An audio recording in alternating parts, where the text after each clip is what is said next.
Hello everyone, नमस्ते सबैजनालाई। र अहिले म कहाँ घरमै छु अनि हाम्रो घर यहाँ छ होइन। यस्तो दामी लागेछ भ्यू होइन। आफू खतरा क्या। आज चाहिँ म के भिडियो बनाउँछु भने सायद स्यामसङले बनाउनु छैन, मेरो भाइ भन्छ अनि स्यामसङ खतरा आउँदो रहेछ क्या। आइफोन खतरा क्या, यस्तो खतरा दिइरहेछ मेरो गाउँको वेदर खतरा छ है, सुन्नुहुन्छ खतरा देखिरहेछ नि त होइन। आम्बो ल यस्तो दामी छ, ब्लकको बाटो छ, पर चोक छ, ट्याक्राको घर यस्तो छ होइन। आम्बो बब्बा हाल्छ नि त होइन, सुन्नुहुन्छ। अनि जस खतरै छ। मेरो गाउँ चाहिँ सुनसान छ, शान्ति टोल छ नाम चाहिँ होइन। अनि शान्ति नै हुन्छ गाउँ चाहिँ, यो गाउँ चाहिँ।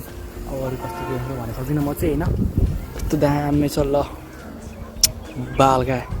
मलाई आफ्नै गाउँ चाहिँ यस्तो प्यार हुन्छ नि, प्यार हो क्या मेरो गाउँ चाहिँ। जस्तै कि अब के भन्दाखेरि नि, अब अर्को घरमा गएर बस्दा कस्तो हुन्छ आफ्नो घरमा छोडी बस्न सक्दैन नि त होइन। त्यस्तो हो क्या, यस्तो दामी हुन्छ नाम। आफ्नो गाउँ भनेको आफ्नो होइन, आफ्नो ठाउँ भने आफ्नै हो। अब अरूको ठाउँ त कस्तो हुन्छ थाहा छैन होइन। यस्तो दामी छ ल ठिक खतरा ल। अहिले चाहिँ यति नै एन्ड बाई। अनि केएस दृश्यम ब्लग सब्सक्राइब गर्न नबिर्सिनु होला। पक्कै पनि अहिले चाहिँ मेरो इक्जाम चल्दैछ, इक्जाम सकेपछि डेली ब्लग आउनेछ। अहिले चाहिँ बाई।